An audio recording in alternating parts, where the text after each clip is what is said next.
A village is being attacked by the Goblin King's army, causing widespread panic and terror among the villagers. A young girl in a dire situation as she is surrounded and threatened by goblins. Her cries for help attract a hero who intervenes just in time to save her from the assault.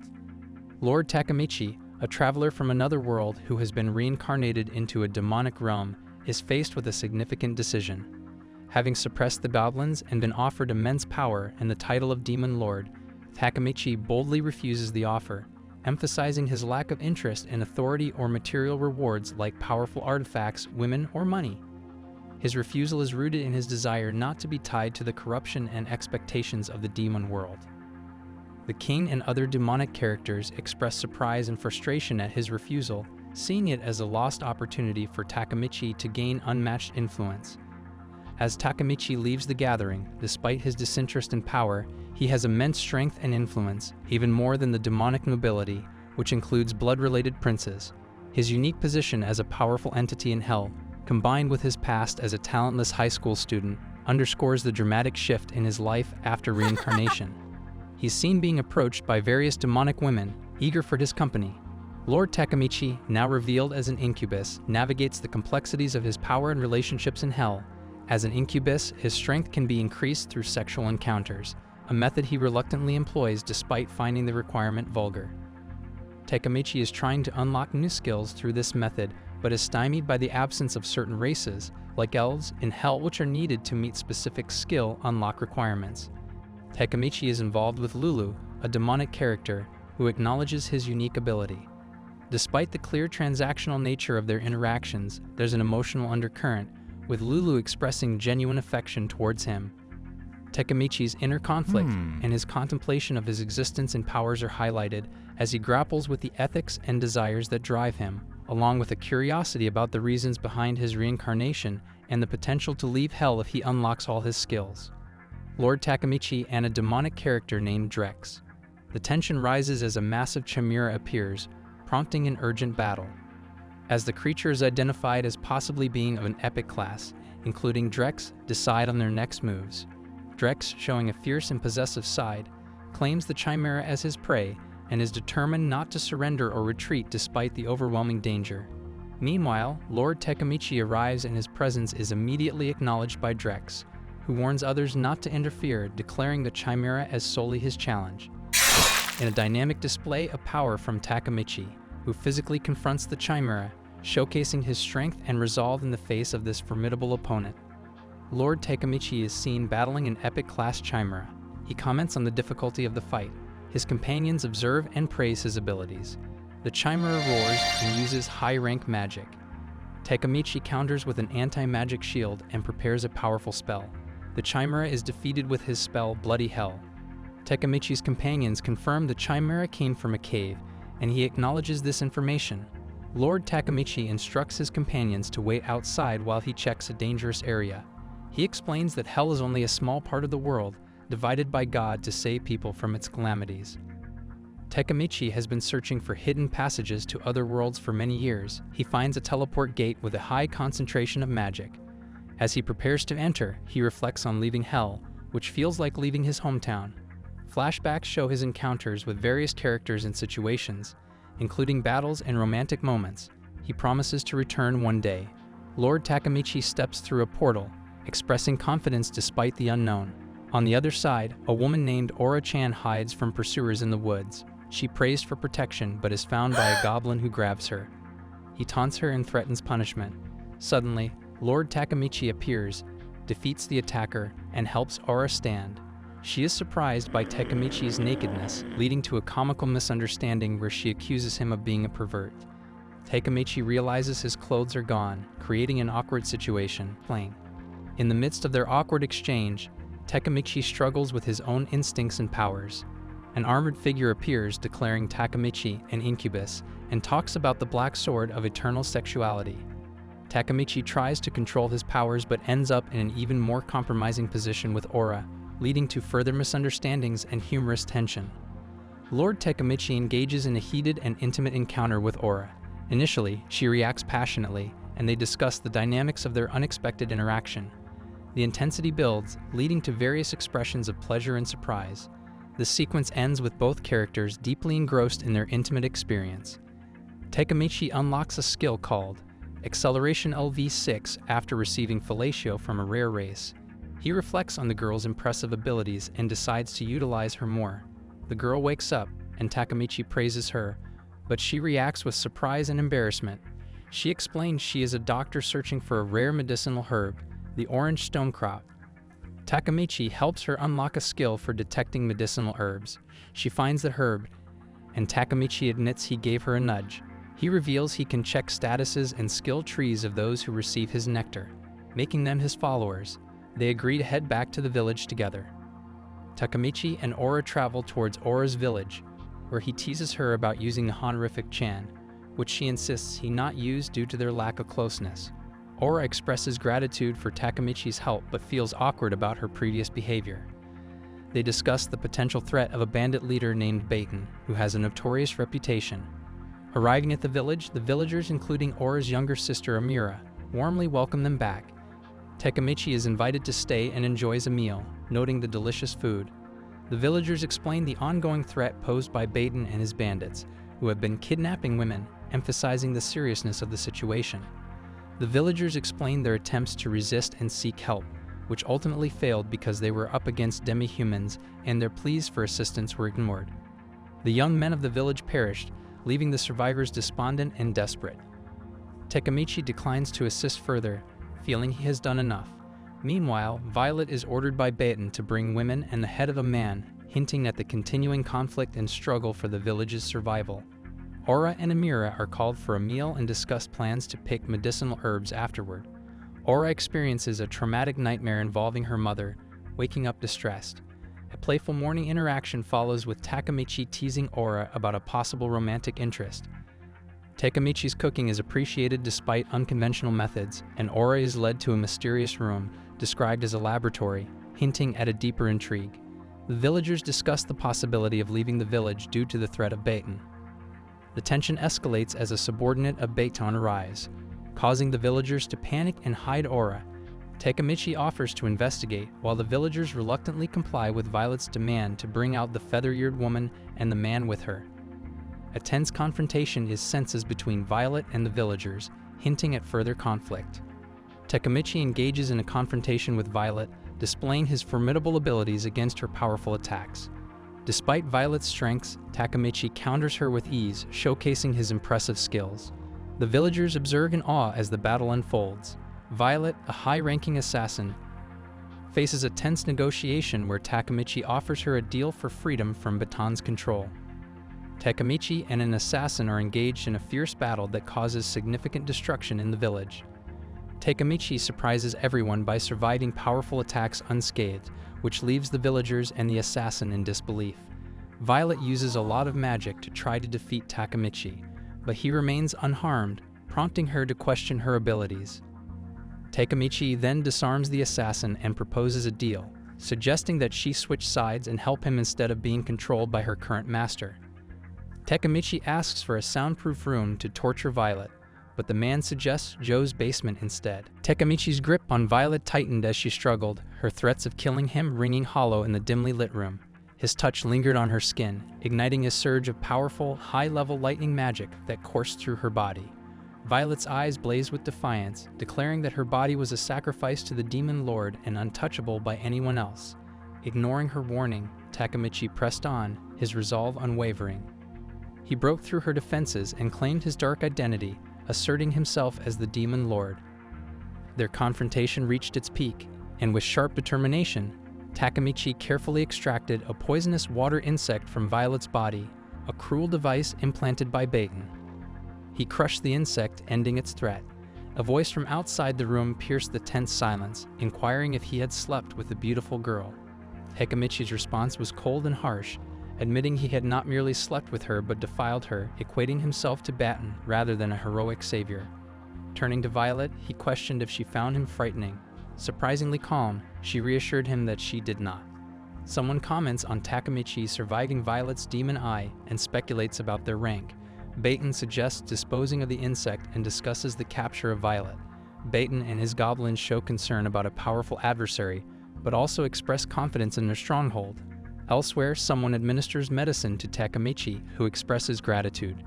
A group of villagers discusses Lord Takemichi's assistance, and there's a plea for his help against Baton. Takemichi, however, refuses, showing disinterest in their plight despite being capable of aiding them. Takemichi recalls the harm Baton caused Violet and declares his intent to kill him. Violet reflects on her promise to protect Amira and the villagers, her daily struggles to gather herbs and care for the sick, and her feelings of inadequacy and guilt over the deaths of those who protect her. Violet reflects on her initial impressions of Takemichi and the mysterious changes she experienced after meeting him, including enhanced strength and medicinal abilities. She realizes she successfully created a rare medicine, surpassing her mother's expertise. Violet's healing abilities have improved significantly, as shown by her healing Amira's chest pain. She prepares a powerful poison, contemplating its use. Meanwhile, a tender moment is depicted with Takemichi, Violet, and the children sleeping peacefully. Violet, determined to protect everyone and end their suffering, resolves to confront and kill Baton. Baton leers at Violet, commenting on her appearance and expressing his pleasure at her arrival. Violet, under pressure, proposes a negotiation, offering herself in exchange for the release of the captured village girls. Baton appears suspicious but entertained by the idea. Amira's real intention is revealed as she poisons Baton, who reacts violently, showing that her plan was to kill him all along. However, the poison has unexpected effects, leading to chaos and confusion among Baton's followers. Violet confronts Baton, wishing death and suffering upon him. However, she is soon ensnared by Baton's tentacles and realizes the poison wasn't enough to kill him. Baton mocks her effort, revealing his resilience as a royal fishfolk. As Baton prepares to violate Violet, Takemichi intervenes, attacking Baton and praising Violet's effort. Violet is surprised to see Takemichi and the villagers, who have come to help in the battle against Baton.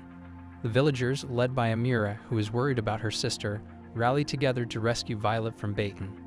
They express determination and gratitude for past help received from Violet and Amira. Takemichi, initially hesitant, realizes the villagers' resolve and ultimately supports their decision. The villagers, armed and ready, set out to confront Baton and save Violet, showing unity and courage in their mission. Takemichi mixes his nectar and water and asks everyone who wants to fight to drink it, which will help them in defeating Baton.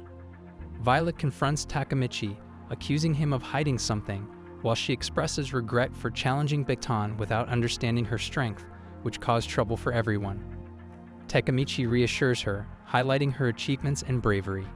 Baton uses a powerful attack called Tentacle Tsunami and 4 demon gates against their enemy. A powerful creature, summoned by Baton, attacks but is swiftly dealt with by Takemichi using a skill called Grasp of Darkness, impressing and surprising Violet. Takemichi jokes about his enjoyment of being around pretty girls, confusing their enemy further. The battle continues with the fortress under siege.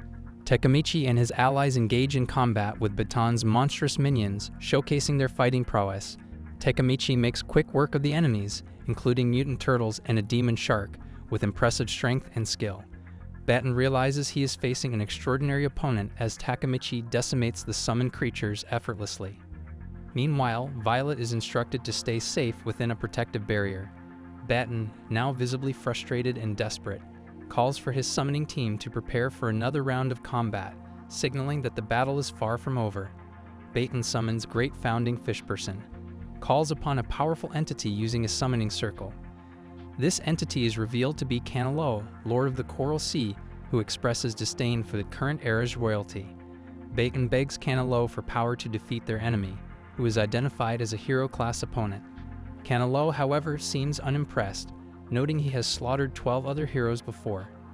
As the summoning completes, Takemichi faces a fearsome opponent, but the battle seems one-sided as he gets bored and effortlessly defeats his enemy. Takemichi uses various items like the giant sea urchin and poison arrows against his opponent, but finds them ineffective. During the fight, Takemichi gets entangled and immobilized by Holy Lasso. He discovers that he has light magic contamination, which severely weakens his abilities. The release requirement for his light resistance skill involves an unexpected condition. Takemichi realizes the severity of his situation as his barrier disappears, making him vulnerable. Despite his struggles, Takemichi is determined to fight back. However, he is eventually captured along with his allies. Takemichi finds himself trapped and restrained by tentacles, facing a perilous situation. As the ground trembles, he realizes he's near the Screaming Ago, a deadly river of poison from hell. Baton mocks him, suggesting he take a bath in the river, knowing it will dissolve even a hero-class being. Takemichi's allies, who are also captured, express their concern and desperation. Despite their efforts, resistance proves futile due to the magic-sealing mucus from the captor's tentacles. In the midst of their predicament, Takemichi falls into the river, leaving his allies in shock and anger. Baton's obsession with controlling and defeating them grows as he plans to cook them next. Takemichi's allies are left to face the grim reality of their situation, lamenting his apparent death and the dire consequences that follow. Takemichi emerges from the river of hell unscathed, much to the shock and disbelief of his captors. He casually mentions how relaxing it felt, implying his immunity.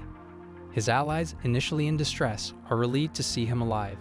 Baton, now in agony, realizes his defeat and is tormented by Takemichi's return. Takemichi, demonstrating his dominance, subdues Baton, who is left baiting for death. The villagers, previously threatened, unite and brutally attack Baton in a frenzy.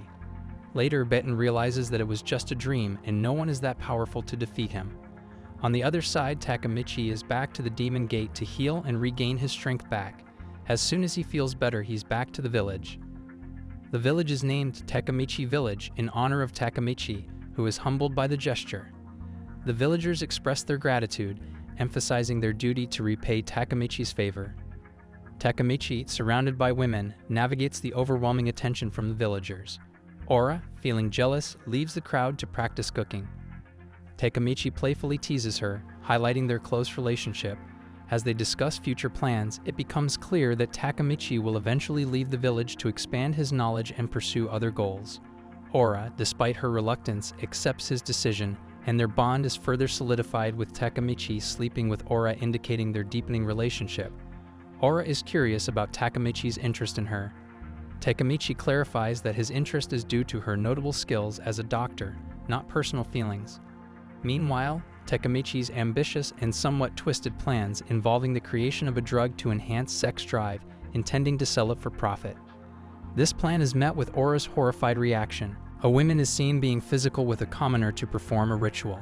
A ritual involving a commoner is completed, leading to a graphic and startling moment where his physical state is exploited for a sacrificial purpose.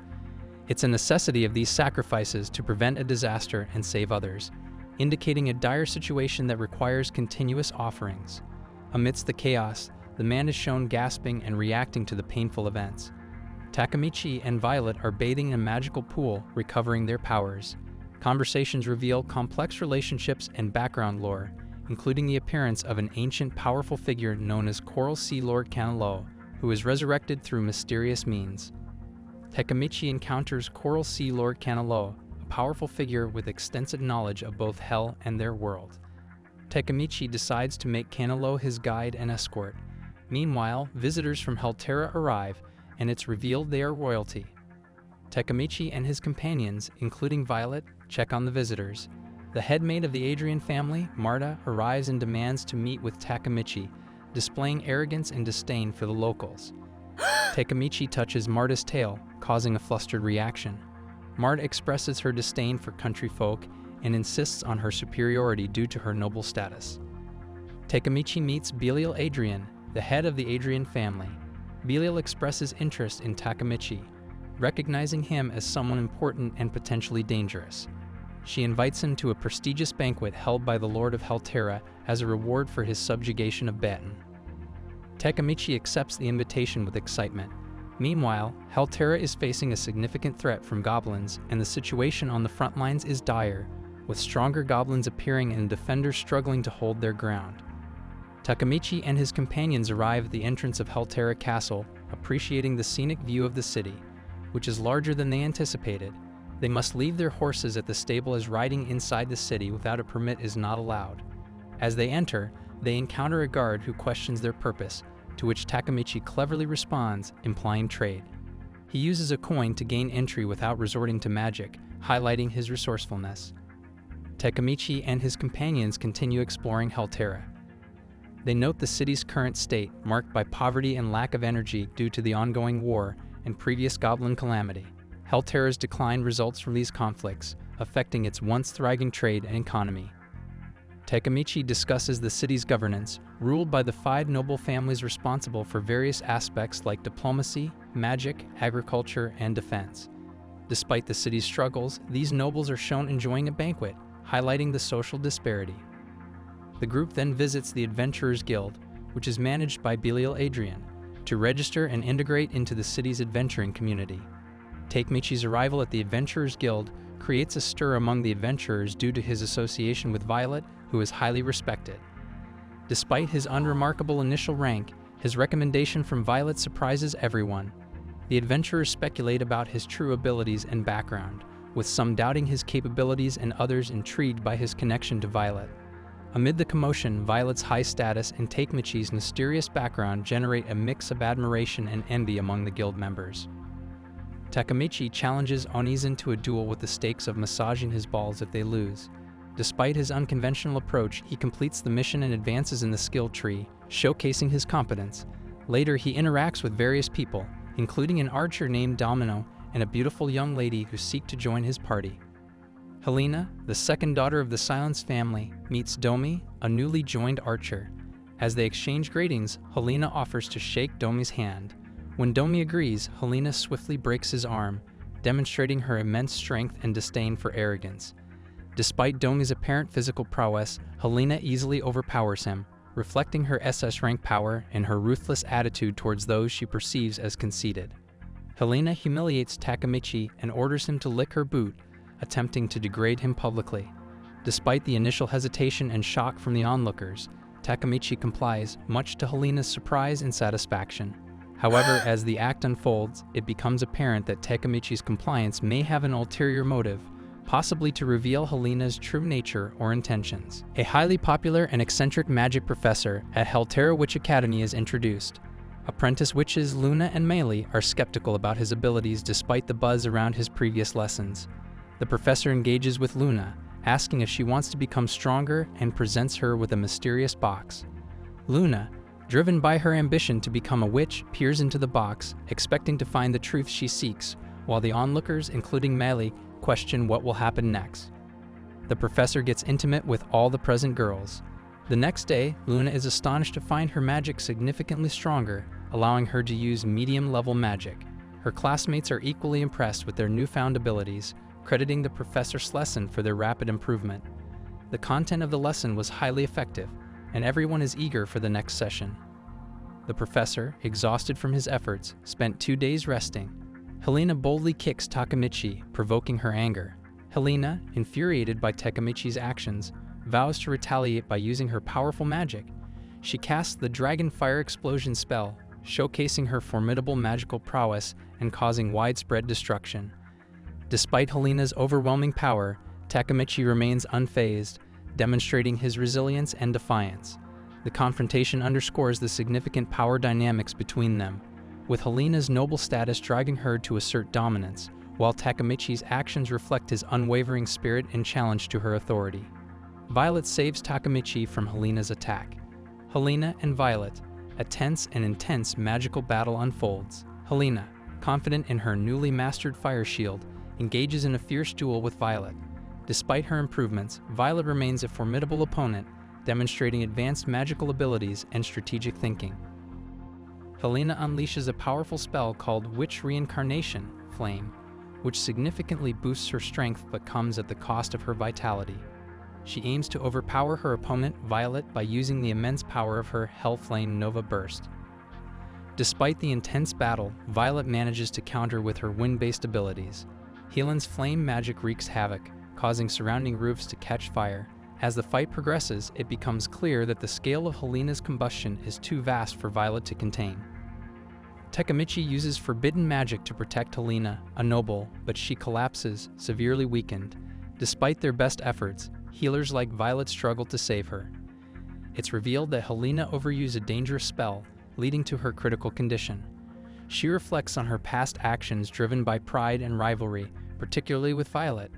In a dramatic moment, Takemichi kisses Helena to save her, igniting confusion and mixed reactions among the others. Helena realizes that her body is healed and expresses surprise. Takemichi explains that he transferred his magic into vitality to heal her, similar to when they were fighting Baton. The others are curious about the process, and Helena confirms her healing. Despite her initial shock, Helena acknowledges Takemichi's actions, hinting at her growing respect. However, Takemichi hints at an impending side effect from his healing technique, downplaying the effort it took. The main office of the Adventurers Association is shown in ruins, requiring reconstruction. President Marta expresses frustration towards Takemichi and his companions, holding them responsible for the destruction. Despite the tension, Helena offers to compensate, but Marta assigns them a compulsory quest instead of accepting money. The quest involves searching for a missing person, Oa Sasama, a saint of the church who was last seen heading to the Goblin War front with a group of sisters. The situation is dire as only the corpses of the escort squad have been found. Determined, Takemichi declares his intent to save Oa Sasama, acknowledging the dangerous mission ahead. Two girls are in amidst a chaotic battlefield filled with fallen soldiers and monsters. They lay still among the corpses to avoid detection, but as they attempt to move, they are captured by goblins. The goblins are raping them when suddenly they're saved by a powerful attack that decimates a goblin. Takemichi's fighting skills draw praise from the onlookers, including Helena, who mocks the situation while recognizing his abilities. Meanwhile, Takemichi is asked to teach his vital restoration trick as they continue their mission. The group finally reaches a safer location and encounters survivors from Oa Sasama's escort squad. Survivors recount the brutal attack, expressing concern for Oa Sasama's safety. Helena and the others analyze the goblins' behavior, noting a shift from purely reproductive actions to deriving pleasure from their brutal acts. This observation underscores the increasing savagery of the goblins. Takemichi, reflecting on their behavior, finds it aligns with his expectations. Amidst the serious discussion, a humorous moment occurs when Takemichi is warned about hygiene after tasting goblin blood. Initially, goblins, with their low combat power, serve as training foes for beginner adventurers. However, with the expansion of human territories, goblins' numbers dwindled, leading to a decrease in these encounters. Despite this, some women were kidnapped and killed during goblin breeding. Society adjusted to a life without the constant threat of goblins until 2 years ago, when goblins in the western mountains of Helterra began exhibiting more intelligent and sadistic behavior. An adventuring party exploring these mountains, where they stumble upon a cave reeking of danger. Inside, they find women being assaulted by goblins, revealing the missing persons turned captives. The group realizes the goblins' increased cruelty as they rescue the captives, witnessing a grotesque goblin leader who appears to be taking sadistic pleasure in the suffering. The humans, initially underestimating their enemy, find themselves facing a more formidable and organized goblin force. The goblins have returned stronger and smarter than ever, capable of operating machines and using magic. This evolution marks a significant shift from their previously low combat power and intelligence. The humans' realization comes too late as they find themselves overwhelmed by the goblins' newfound capabilities. The goblins, now laughing at the humans with great pleasure, have taken over half of the city of Helterra within 2 years. The once easily subdued goblins are now a dominant force, capturing territories and establishing strongholds like the Goblin Warfront Stone Fortress. In a strategic move, the goblins launch a catapult attack against the human defenses. The humans, caught off guard by the catapult, initially believe they are being hit by stones. However, they soon realize that the goblins are using the corpses of their fallen comrades as projectiles, adding a psychological element to their assault. This cruel tactic demoralizes the human defenders. As the battle rages on, the humans are forced to confront the harsh reality that their enemies have dramatically evolved, turning the tide of the conflict in favor of the goblins. Amidst the chaos, a powerful hero named Monica, known as the Monarch's Spear, arrives at the front line, bringing hope and determination to the defenders. Despite her valiant efforts, the soldiers face a dire situation and are ordered to retreat strategically. Meanwhile, Takemichi caught in a precarious situation in the forest, where him and his companions are attacked by a monstrous creature, resulting in a frantic struggle for survival. The battle intensifies as they face off against a monstrous creature in the forest. Helena is trapped by the monster's tentacles, which are attempting to absorb her. Amidst the struggle, Violet fight to free her from the creature's grasp. The monster, revealed to be a mutated scavenger species of goblin, uses its tentacle-like intestines to capture and abuse humans. Despite its strength, Violet unleashes a powerful magical attack, aiming to burn the monster to ashes. The intensity of the fight increases as they coordinate to overcome this seemingly light-class enemy. The intense battle against the monstrous creature continues, culminating in the creature being overwhelmed by a barrage of attacks. Helena expresses relief and gratitude for being saved by Takemichi, whom she calls Puppy. Takemichi, in turn, refers to Helena as his cute master. They engage in conversations, reflecting on their ordeal and discussing the mysterious powers of Takemichi. Amidst the dialogue, there is a mix of humor and tension as characters like Violet address personal topics, such as lipstick recommendations, a summoning ritual where Takemichi calls forth a powerful entity to help uncover deeper secrets about the mutated goblin, specifically aiming to recover its memories using necromancy. Takemichi dives into the memories of the monstrous creature. He uncovers disturbing scenes where the creature is playing with kidnapped women in its den, revealing the cruelty and terror inflicted upon them. Among the captives, he recognizes one girl, prompting a deeper investigation into her memories. These memories hint at the survival of the captives, referred to as the sisters, and a sense of urgency to find them. As Takemichi navigates these memories, he encounters a vision of a powerful black-haired woman who seems to be connected to the creature and its powers. Takemichi's journey into these memories is driven by a promise of power and understanding, setting up a pivotal moment in their quest to uncover the truth behind the monstrous threat. He discovers that a black-haired woman used powerful black magic to empower the goblins, making them a formidable threat. After gathering this crucial information, Takemichi decides to go save the sisters, despite the unknown dangers lurking in the creature's den. He instructs Violet to go back to a safe place using his telepathic magic. Takemichi ventures into the underground lair alone, finding it filled with cages and remnants of the goblin's victims. He encounters a woman who initially questions his identity, surprised to find out he is human. Takemichi's resolve and the increasing mystery surrounding the black-haired woman's true identity and her sinister influence over the goblins. Takemichi encounters a saintess named Oasis. She reveals that she was kidnapped by the scavenger and has been hiding ever since she managed to escape. Oasis expresses remorse for her earlier actions and repeatedly offers to make amends. Takemichi, initially puzzled and slightly amused, realizes that this situation might be his chance to acquire a special skill called Light Resistance, which can be unlocked through intimate contact with a member of the clergy. Despite feeling conflicted, he is drawn into a humorous and awkward interaction as Oasis insists on healing his heart. Takemichi finds himself tied up by the Saintess Oasis, who explains that she is restraining him to prevent him from losing control. Oasis mentions her inability to perform the real thing and cryptically states that when Takemichi sees a specific event, she will be in control. A warning about light attribute magic contamination appears, revealing the presence of a potent magical effect. Takemichi reflects on the situation, wondering if Oasis knows his true form or if this is a trap. As he struggles with his predicament, Oasis reminds him of the cost associated with the magic involved. Takemichi ventures into a dangerous and eerie realm known as the Devil's Prison. Takemichi, a confident and formidable adventurer, effortlessly defeats monstrous creatures while being praised for his strength. The landscape is revealed to be a treacherous area dominated by malevolent forces, hinting at a long-sealed and notorious dungeon. Sama discusses a despicable entity, highlighting the pervasive influence of evil. Commander Marco struggles to maintain his composure while witnessing the horrors inflicted upon the captives. The goblins, led by a particularly vile figure, take pleasure in the suffering they cause, showcasing their sadistic tendencies. The situation seems hopeless until a group of elite adventurers from the Adventurers Association arrive, offering a glimmer of hope as they declare their intention to save the captives and restore order. This elite team, consisting of skilled members like Amo, Arena, and Marta, is prepared to confront the evil forces head-on, signaling a potential turning point in the dire circumstances. A team of elite adventurers has been dispatched in response to the church's appeal to rescue sisters.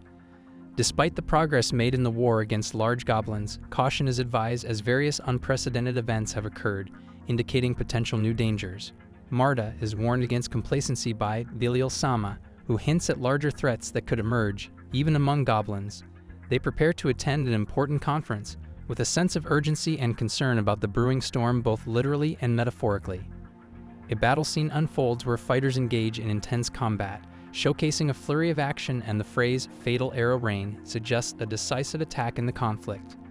Amo leads a fierce battle against goblins, displaying exceptional combat skills and bravery. As the goblins swarm, Amo and his allies engage in intense combat, utilizing various tactics and abilities. A critical moment arises when the formidable Goblin King appears, showcasing immense strength and resilience.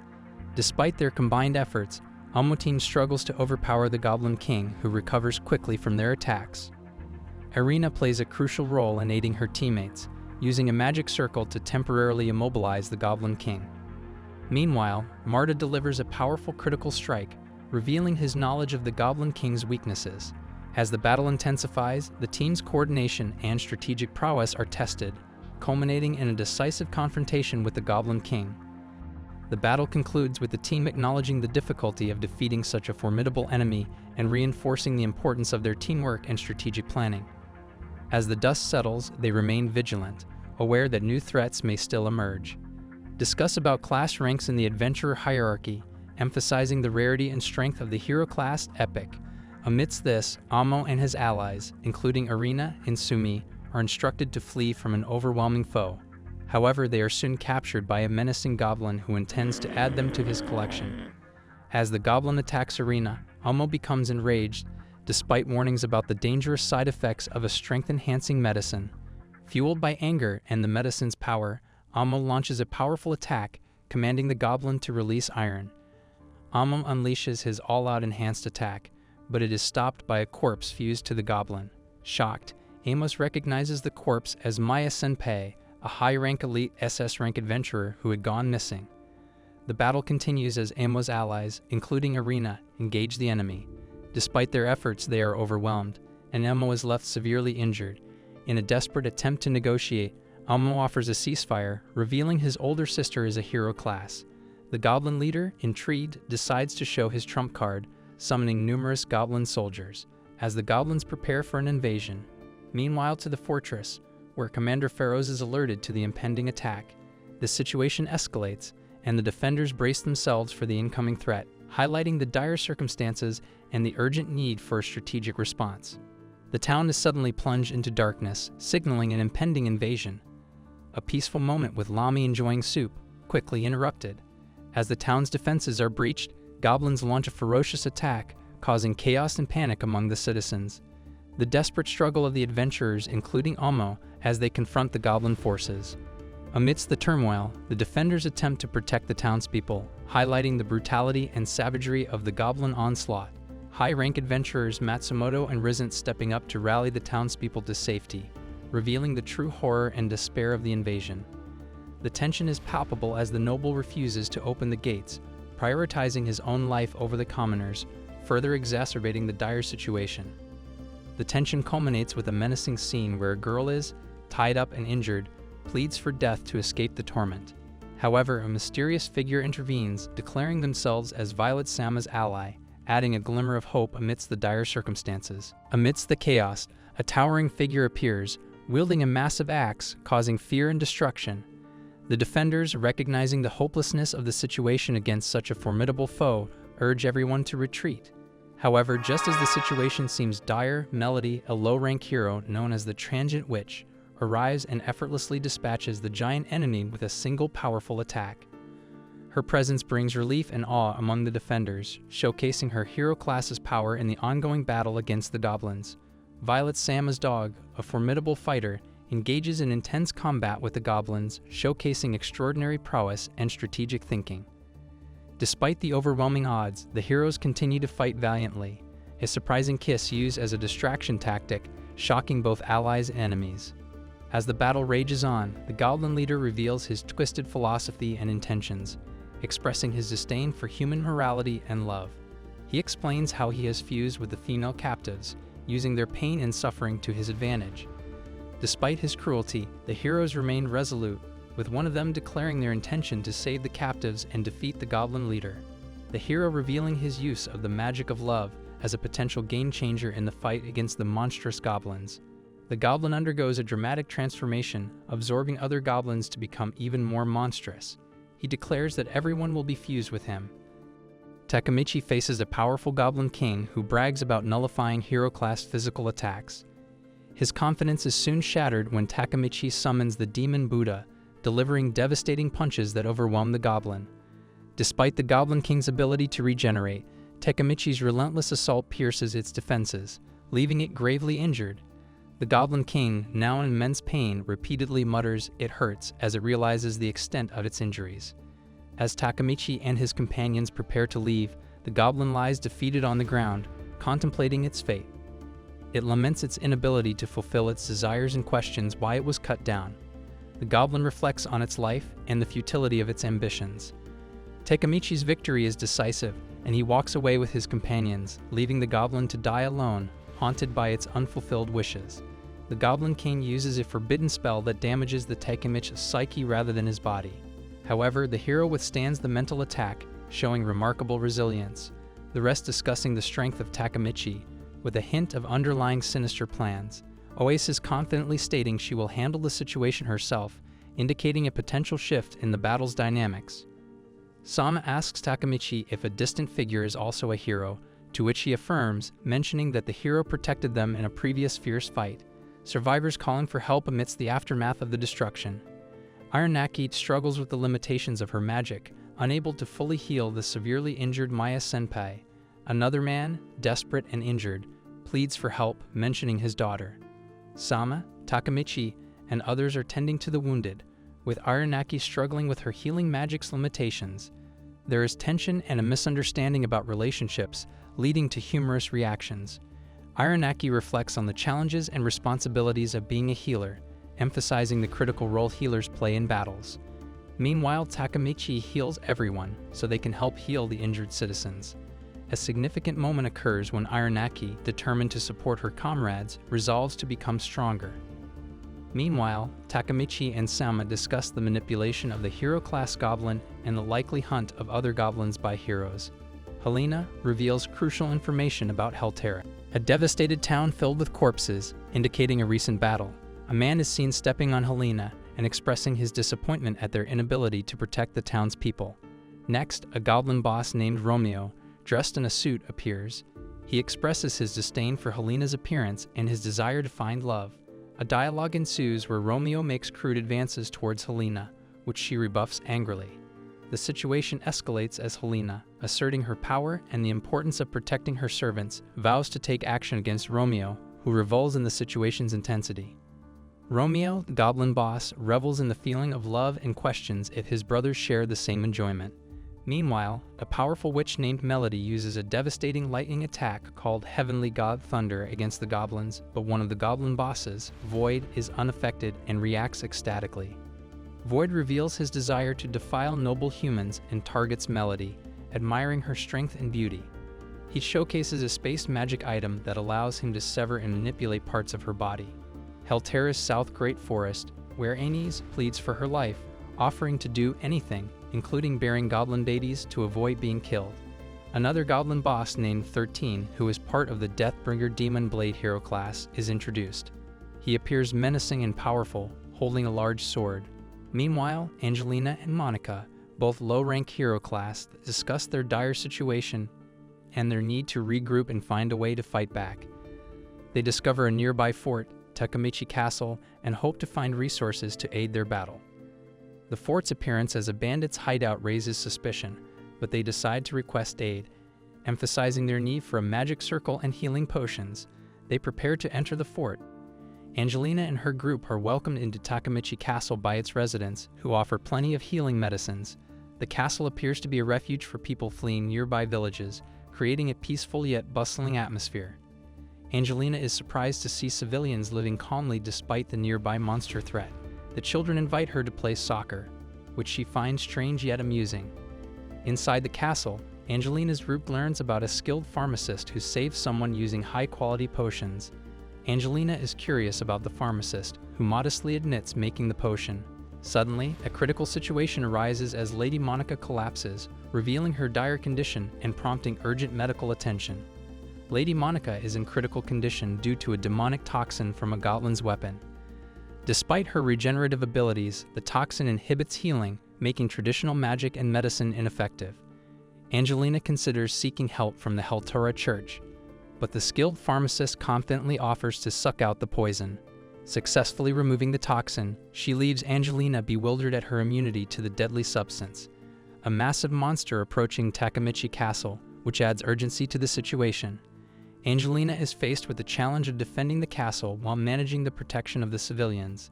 The pharmacist's capabilities and the enigmatic nature of the castle's lord remain points of intrigue.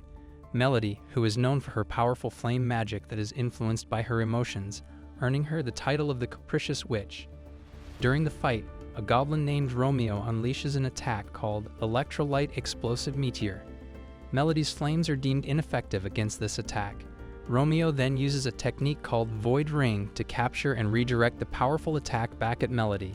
As the situation escalates, Melody finds herself in a dire predicament, recognizing the severity of the threat and condemning her opponents as cowards for their tactics. Two girls are led to a mysterious room containing a significant device identified as a VIBI. She expresses disbelief at the revelation, thinking it must be a code name. Inside the room, she is awed by the device's magnificence, which is crucial for the castle's defense system and requires a magical power charge to operate. One of the girls grapples with the implications and responsibilities of using the device. The conversation then shifts to the interaction with two elite-class individuals, Linda and Renka, who lend their power for the device. Angelina encounters a mysterious device in a castle room that requires a magical power charge influenced by female sexual arousal for defense. Angelina is initially skeptical and questions the presence of elite adventurers Linda and Renka from Helterra, who lend their power to activate the device. Suddenly, a monstrous enemy appears outside the castle, prompting Angelina, despite her limited magical power recovery and the absence of her ally Monica, to confront the enemy to buy time for evacuation. The monster proves resilient against initial attacks, leading Angelina to draw its attention and lead it away from the castle. However, the situation becomes increasingly dire as Angelina realizes she can't stop the monster. Angelina faces a powerful enemy who deploys a large magic barrier, typically found only in Helterra's sanctuaries, to protect against hero-class attacks. Despite her disbelief and efforts, Angelina's situation worsens as the barrier shows signs of breaking. Inside the castle, Linda and Renka struggle to maintain their power contribution to the device. The intensity of their efforts is evident, with Linda nearing her limit. Outside, the monster continues its relentless assault, and Angelina realizes the dire consequences if the barrier fails. She reflects on her responsibilities and the troubles she faces, including protecting Monica and dealing with her brother. Angelina contemplates escaping the overwhelming situation, while inside, the device continues to operate under extreme strain, highlighting the intense and complex dynamics of their predicament. A tense battle unfolds at Takamichi Castle, with the defenders noticing that the crack in their protective barrier has been repaired and appears stronger and more luminous than before. Meanwhile, a fierce fight is taking place against a giant, tireless goblin that seems invincible as the attacker's weapons are ineffective against it. As the goblin relentlessly continues its assault, the castle walls shake and panic ensues among the defenders. Ainge-san and another warrior decide to confront the formidable goblin. Ainge-san is determined to break the deadlock and asks for a plan to defeat the seemingly unstoppable foe. The defenders prepare to launch a coordinated operation as the barrier starts to disappear, signaling the beginning of their counterattack against the goblin. The giant goblin continues its rampage through the city, causing destruction and terror. The defenders rally to confront the beast, coordinating their efforts to draw its attention and weaken it. Despite their efforts, their attacks seem insufficient to stop the goblin's relentless assault. Inside the city, citizens express fear and seek protection from the castle's defenders. Amidst the chaos, a strategic plan is enacted involving the use of a special pillar powered by black magic and the Black Sword system that utilizes women's lust as an energy source. The climax of the battle sees the goblin getting hit directly by a massive surge of black magic, causing it to finally retreat. The defenders celebrate their hard-fought victory, and Ainge-san receives gratitude from the citizens for her crucial role in the battle. Amo is asked about his sister, whom he proudly describes as brave, strong, and beautiful. However, a humorous scenario where Amo's sister is found in a compromising and embarrassing situation involving mechanical devices, leading to a misunderstanding about her actions. Amo is flustered and tries to clarify the situation, but his sister provides too much detail, much to his embarrassment. Takamichi arrives in hilariously enforcing justice on the mistaken pervert, a rescue mission where the group successfully saves Oase-sama, expressing gratitude and acknowledging their efforts. A discussion follows about rescuing Helena and gathering intel about her status. The group reconvenes, enjoying a celebratory feast where rank and status are set aside. emphasizing camaraderie and unity. A lively and joyous atmosphere, highlighting the bonds and shared victories, with a focus on healing and recovery, showcasing the miraculous regeneration of a lost arm, reinforcing the strength and resilience of them. Violet, having had her arm regenerated, reassures others that she is fine. There are humorous moments as others react to the situation with a mix of curiosity and skepticism. They engage in a lively meal where they discuss the food and joke about the cook being a pervert, leading to playful banter. Oasis Sama gets drunk, adding to the comedic elements as she makes bold and inappropriate comments, causing concern among her companions. Takemichi, Aura, and Violet are engaged physically. Meanwhile, Oasis Sama is found drunk and overhears two men planning to take advantage of her, only for her to reveal she was awake and aware of their intentions. Following this, a violent and gruesome sacrifices are made as part of a ritual to summon an angel, involving a holy woman being defiled by sinners. Despite the attempts, the ritual seems insufficient, prompting further extreme measures. They are willing to go at any length, including enduring severe suffering, to achieve their goals of summoning the angel and saving lives, highlighting themes of sacrifice and resilience in the face of dark challenges. The goblin boss Romeo returns from the front lines to discover the deaths of his allies, Lord Harg and others, which shocks him. He encounters Mother, who reassures her followers that they have nothing to worry about because a new powerful sibling is being born. This monstrous entity, created through dark magic rituals, is expected to lead them in conquering Helterra and establishing an era where humans are treated as livestock.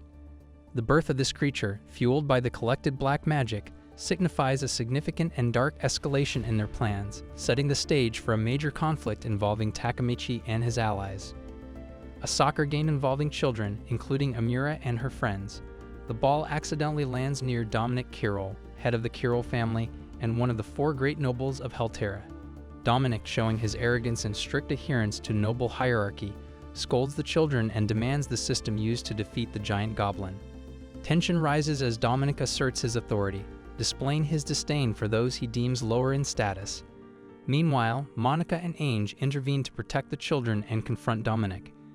Monica's loyalty to Dominic is questioned, leading to a confrontation where Dominic berates Monica for leaving her post and accuses her of causing delays in evacuating civilians and soldiers. A plea from a young girl, asking Dominic not to hit Monica, highlighting the strained relationships and the harsh realities of their hierarchical society.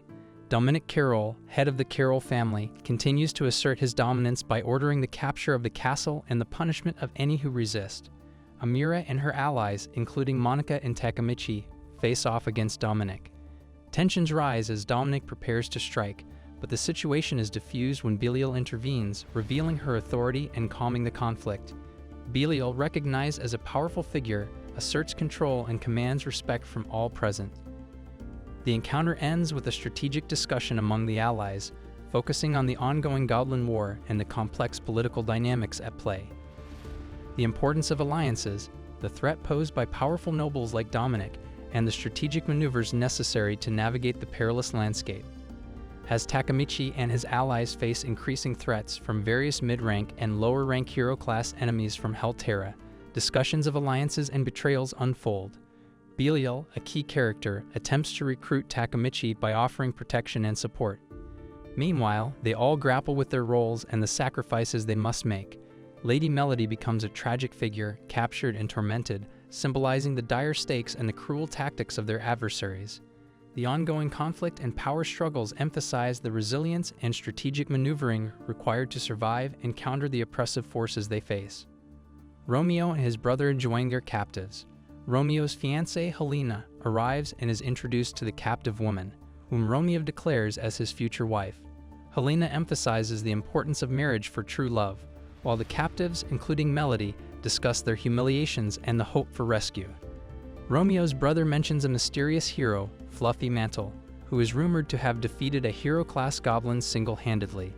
The Helterra First Frontline Army Recruitment Center, where soldiers discuss the rumors about this powerful hero, wondering about their true identity and capabilities. Takemichi disguises himself with a fluffy mantle, causing confusion among the others who question his identity. Despite his awkward demeanor and comical quest for sexy ladies, he quickly demonstrates his combat prowess and ranks as an adventurer. Elite adventurers, Elisa and Andy, introduce themselves and offer their support, boosting the group's morale. Meanwhile, Helterra begins conscription in various places to combat goblins, signaling a large-scale mobilization. Helterra has declared total mobilization to combat the goblins, and conscription has begun. An adventurer who was rescued from a goblin's nest is suffering severe abdominal pain. Suddenly, her body horrifyingly transforms, revealing a grotesque skeleton. Panic ensues as others begin to explode upon contact with the transformed blood, spreading chaos. Amidst the pandemonium, a group of elite adventurers, including a fluffy mantle, are introduced. These elite adventurers demonstrate their prowess and preparation for the ongoing conflict against the goblins. A military camp where humans are suddenly exploding. The captain, along with his troops, is panicked and unsure of how to respond as they are targeted by an unseen force. Rico and others are prominently featured. Amidst the confusion, an artillery strike lands, further escalating the situation. Demonic creatures, including goblins, take advantage of the chaos, launching a brutal attack on the soldiers and overpowering them. Romeo, a goblin boss, likely the mastermind behind the attack, comments on the fragility of human coordination. The goblins capture some soldiers, including Rico, who is subjected to humiliation. The mastermind then orders the release of the captured women back to their camp, only for a commander to decree their execution upon return, deeming them corrupted. Tensions are high as the commanders discuss the issue of soldiers returning from the goblins' den. Lord Belial suggests a drastic solution to kill those who may be compromised, causing concern among other leaders. Rico and Amos are involved in the discussion, with Rico questioning the morality of killing potentially innocent people. Amidst the debate, Takemichi appears, bringing a possible solution to the problem. Takemichi devises a solution to the problem of human bombs, suggesting the use of anti-magic equipment to temporarily block the weak magical signals that trigger the explosions. He then introduces a medicine that expels the parasites implanted by goblins, responsible for turning humans into bombs. Rico volunteers to take the medicine, resulting in the expulsion of a 1,000-legged aquatic toxic insect. As a plan to distribute the medicine to 30,000 people in 3 days is discussed, it is revealed that a crucial ingredient is a person's nectar, causing shock among everyone. Despite the unusual requirement, Takemichi assures that the medicine will work, highlighting the gravity and complexity of their situation.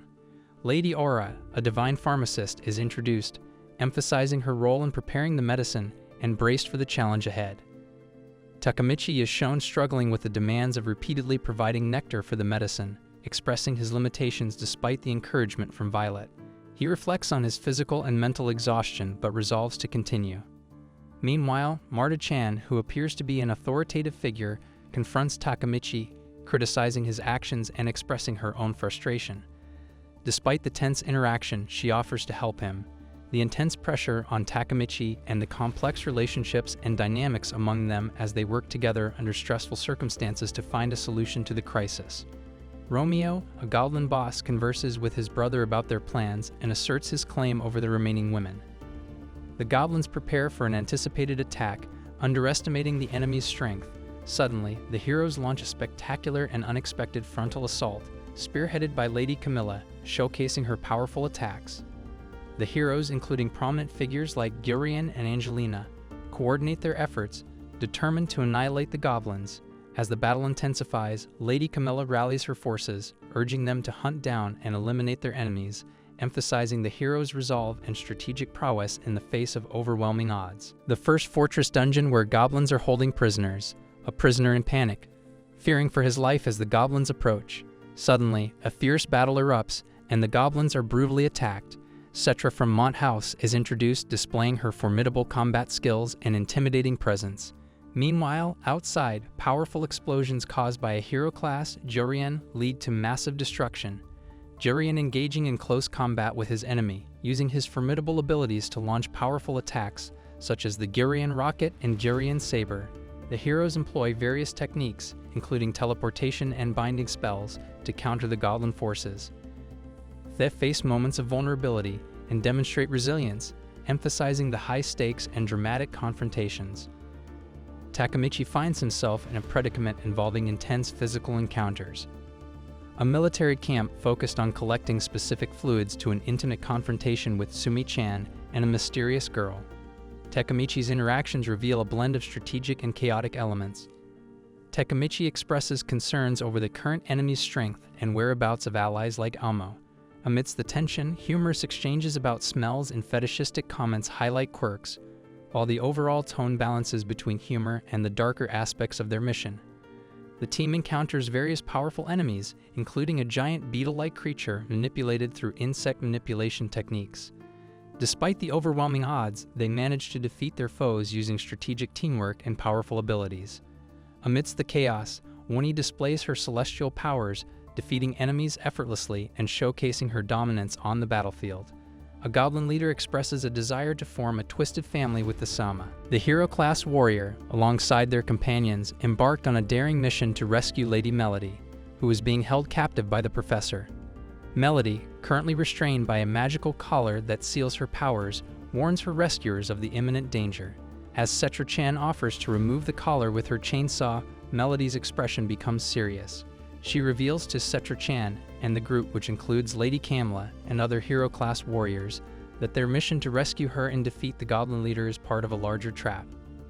Melody's urgent warning highlights the presence of a more terrifying mastermind behind their enemies. Despite Cetra-chan's initial belief that their team could handle the threat, Melody insists that the situation is far more dangerous than they anticipated. Helena finds herself held hostage by Romeo, a goblin leader. Romeo, displaying a twisted sense of affection, declares his intention to form a family with Helena and Camila. He coerces Helena into compliance, using her sister's safety as leverage. However, Helena remains defiant, questioning Romeo's logic and thinking that taking her hostage would make her sister obey him. This revelation shocks Romeo, leading him to realize the futility of his tactic.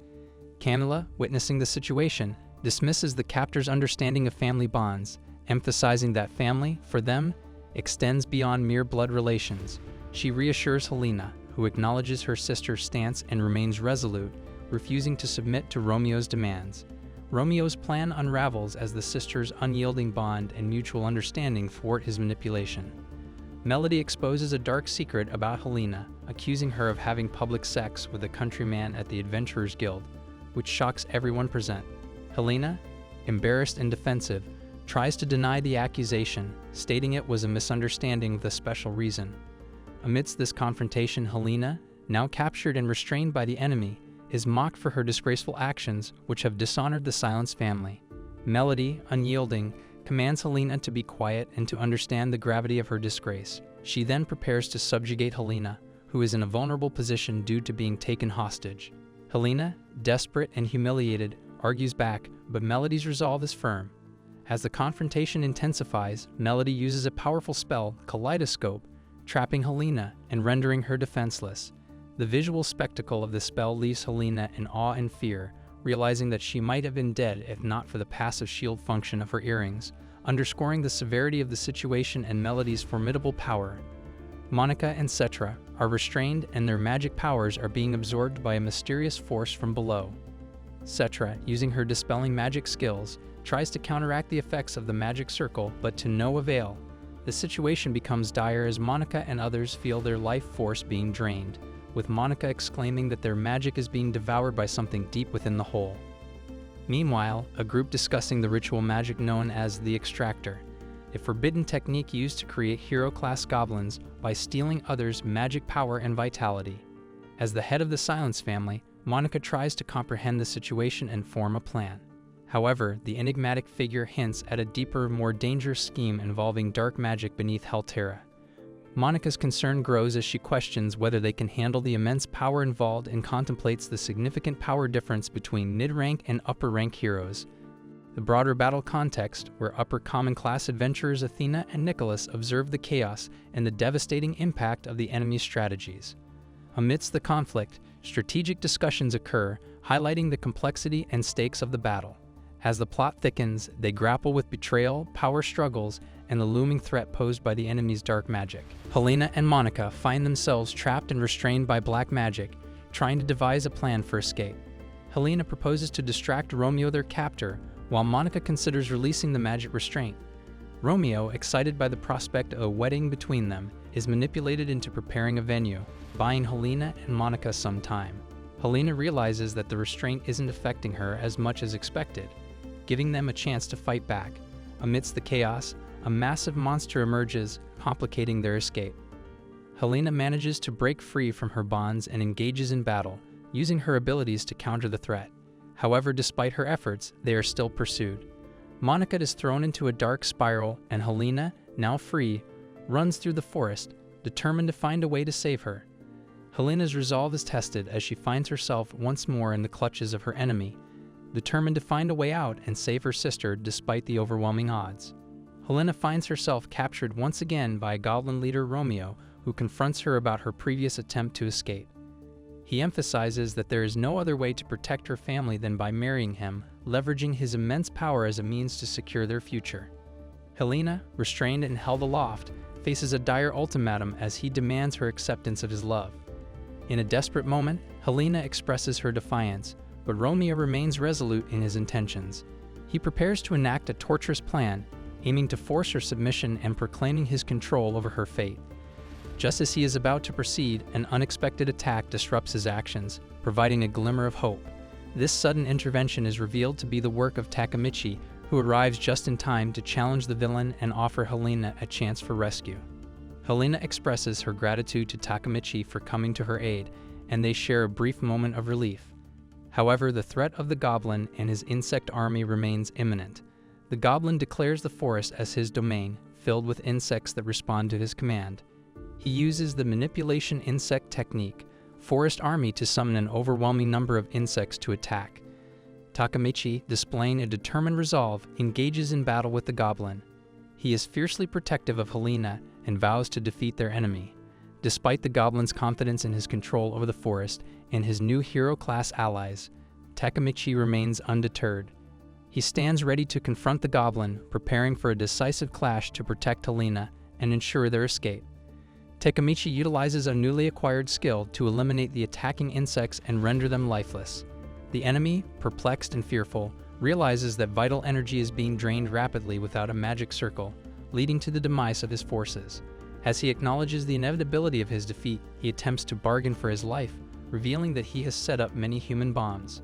However, Takemichi confidently dismisses the threat, stating that the situation has already been resolved. The enemy is left in disbelief as Takemichi prepares to finish him off, revealing that his skill is still not fully developed and hinting at the power to control both life and death. Takemichi unleashes his new skill, Modified Creation Ecosystem Slash, which devastates the forest, ultimately neutralizing the goblin's insect army.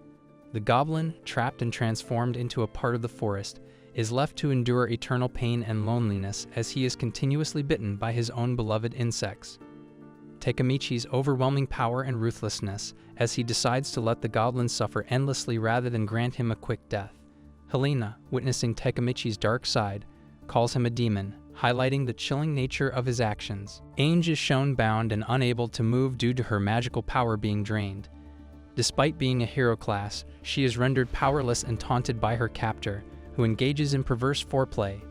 Ainge taunts her captor back, questioning his capabilities. Monica tries to intervene but is similarly restrained. The situation highlights a power struggle with underlying tension and dark humor, as Ainge attempts to maintain her defiance even in a helpless state. A disturbing backstory involving a character's immoral behavior. Oasis describes how, 3 years ago in Helterra, they were captivated by a noble sister they encountered. This fascination led to voyeuristic behavior, peeping on her while she was using the toilet, and a growing obsession fueled by her elite status. Driven by this obsession and a desire for power, they eventually gained the strength to defeat her, using the opportunity to violate her. She expresses a sense of delight and excitement in their immoral acts, but eventually loses interest in the sister after feeling they had learned everything about her through these assaults. Reveals that in irritation they killed other girls, showcasing a deeply disturbing and violent nature. Ainge Chan, initially captured and powerless, is being tormented by her captors.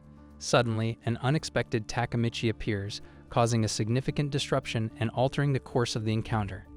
As the conflict escalates, strategic and supernatural abilities are showcased, leading to a climactic confrontation where the heroine's fate hangs in the balance. The resolution involves a combination of tactical prowess and sheer willpower.